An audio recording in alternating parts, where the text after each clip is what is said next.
You guys, I've about had it. This is going to be number 3, and it's just pissing me off. And I'm going to have to figure out what the hell is going on. And at this moment, I don't know, but I want to keep going. But it's not going to stop me from doing things. I'll figure out some other fucking way to do it. But anyhow, I'm trying to give you a lesson. And this lesson is on Proverbs chapter 30, where it tells us more about this. Can you see all of this? I don't want to go through all this. This is the 4. When this thing references the 4 that they know, 4 that they don't know, they're talking about this traveling situation. What I am talking about is that this idea is who is this guy and what is his son's name? That's what we're getting out of Proverbs chapter 30. It is the son of a guy telling a story of things that he thinks would be best for him. And so what you would find it is a story about your soul and your soul. This is what I would like to do. And so at the end of the first world here, this is all the instructions. The first 4 that come about here is an instruction. Who has ascended up into heaven or descended? Who hath gathered the wind in his fist? Who hath bound the waters in his garment? Who hath established all the ends of the earth? And what is his name? And what is his son's name? If thou canst tell. This is a question that comes about right here on 4. And you would say, well, of course it's God. Well, that's not what they asked. And that's not what the answer is. That's not the answer. For what we get right off the bat on here for the next 5, which is God's creation. That's what 2 represents. The number 2. We get a whole other set of words about God's creation here. And it goes and says that for every word of God is pure. He is a shield unto them that put their trust in him. And this is number 5. Add thou not unto thy words, lest he reprove thee, and thou be found a liar. There are 2 things have I require of thee. Deny me them not before I die. Remove far from me vanity and lies. This is number 8. Remove far from me vanity and lies. Vanity is the lower mind. The desires of the lower mind, the pits. Get rid of this. And the lies. The lies. This is the first and the second. These are these guys, the beast, first and second beast. Religion is the lies. What's going to be so beautiful about this is that you're going to have to understand that the word of God that represents Jesus, people are following Jesus' word. When they're following the letter, they're following the word. Do you understand that? I mean, think about it. You're following this outside Jesus who winds up at the end of his story dead.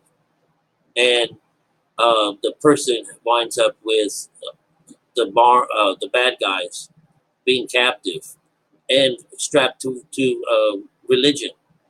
Whereas if we followed the Jesus side of the story from the spiritual side, from the spirit side, we would find that he represents the child inside of us. He is the seed. He is the Son of God. He is the Son of Man. He represents our soul. And that soul is our seed. And so once we can set this part of us free out of its bondage and out of its binds, doesn't allow us this clear connection and full connection to God. And so we have this idea again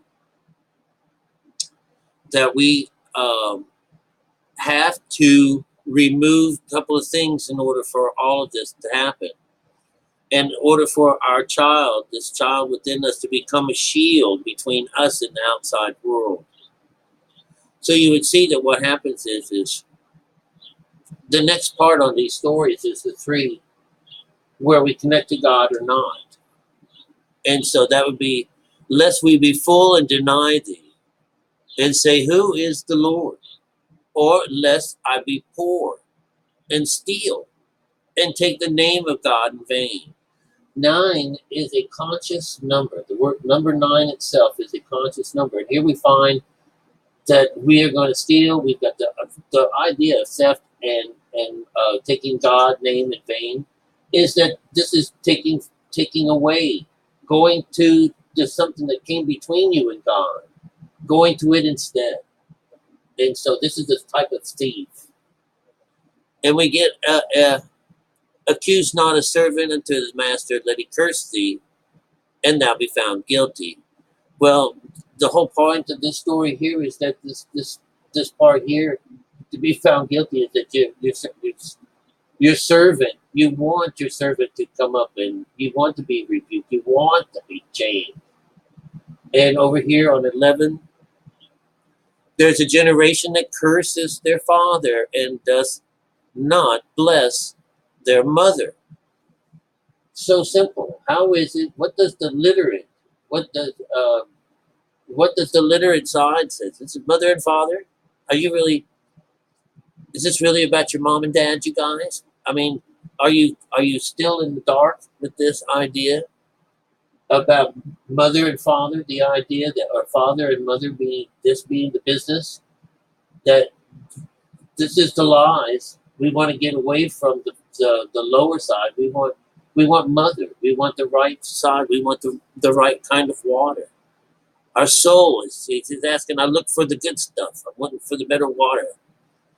So the third one is that, that 11 is that you curses your mother and your father. And then 12, what do we get out of 12?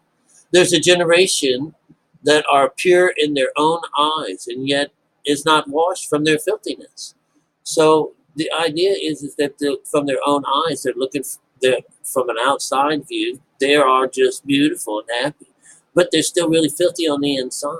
There's this idea that they're not washed, because all of this is about cleaning up from the inside, going on the inside. And most all scriptures from one spiritual world to another talk about how we clean the outside of things, but leave the inside of us filthy. All right. And so it goes on. There's the grave, the barren womb, the grave, the barren womb. This is where we birth our child. So they're talking about the barren womb. And then we have, where are we at? The earth that is not filled with water. Okay. And a fire that saith not, it is enough. So you can't quench the fire. You can't, it's always burning. This is hell I'm talking about here. And this idea, 12, this should be like, we should be joining up with God here. But no, we're not. We're still filthy because we never go inside and wash out. So as we go on through the time, we find out that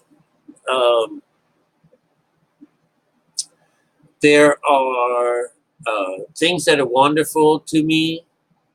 The way of the eagle in the air, a way of a serpent on a rock, a way of a ship in the midst of the sea, a way of a man with a maid. All right. So it's just beautiful. The way of an eagle in the air. When we go into this situation, it's the eagle flying. The eagle is in the air. All right. And the serpent on the rock. This is the Kundalini energy and the pineal gland.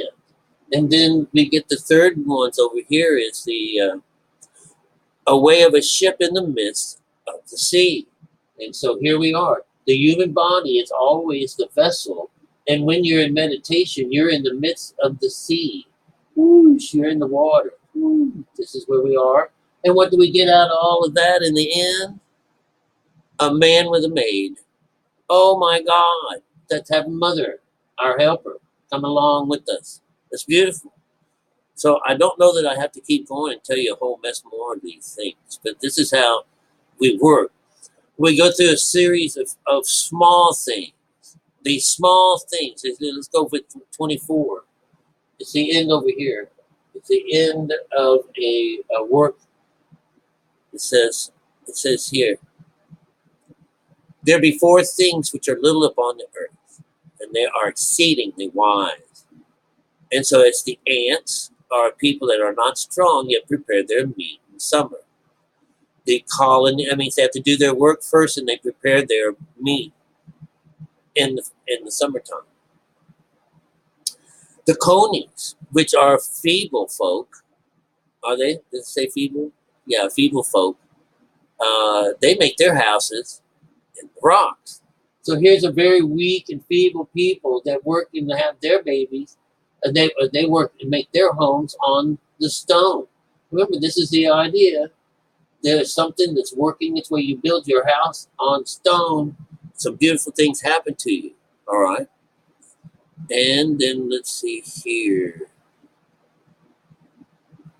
And there's this idea of the locusts that have no kings. This is the middle. They all go in bands. The spider taketh hold of her hands in the king's palaces. Now, these are all good things. These are the idea that there is the small can inherit the larger places. This is what it means. When you've got those spiders and the idea that they can take hold of everything. All right? But it also has to have the other side. These are the things that are large. Okay? This is the idea that the lion is the strongest among the beasts and turneth not away any. This is number 30. So the big guys, this guy is the lion himself. And the lion, he doesn't turn away for no one. So he never ventures in here.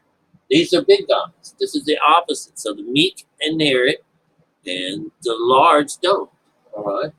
Or the bigger. 31.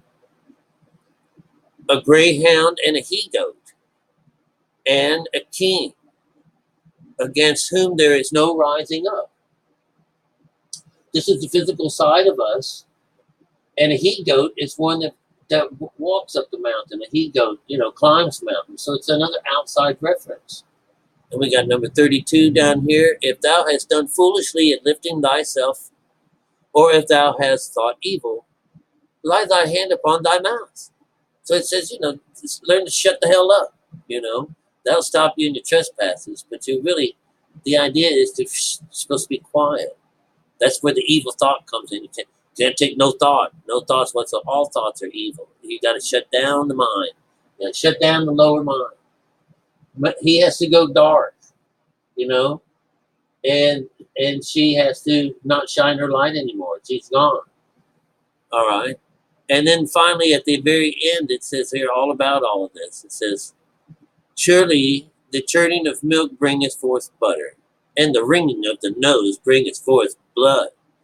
So churning of the milk bringeth forth butter. So that's the container. All right. And the wringing of the nose bringeth forth blood. So when you can knock this guy out, the idea that you can bring blood at the same time, this is the idea of going into meditation, shutting off the lower mind, and bringing on, letting loose the child, our brother, our seed, and bringing in the mother, the maid. All right? This is a beautiful thing. And it says, so forcing the wrath bringeth forth strife. All right, you guys will see how bad I'm 14 minutes. Oh my God. I've taken this down from 45 minutes to 14 minutes, 15 minutes. Let's see if it goes on any further. So 9 is a conscious number. It's talking about, if you want this higher 9, you have to go through the hell first, and then you get to the better part. You have to do one first before you do another. It's another one of those kind of stories. And we also find that it's either this or either that. It's always this or that. It's always about two. It's about these things. It gets easier and easier to understand. This system that we find here is a discovery. It is not my opinion. It works so beautifully. All right. It is absolutely beautiful. This is the key to our Bible and why we are not celebrated as the most coolest channel on earth, because of the truth that it reveals, the absolute truth. And this is a way to check it, to go and make sure that it's saying what it's supposed to be saying. All right. I love you guys. Hope this gets through.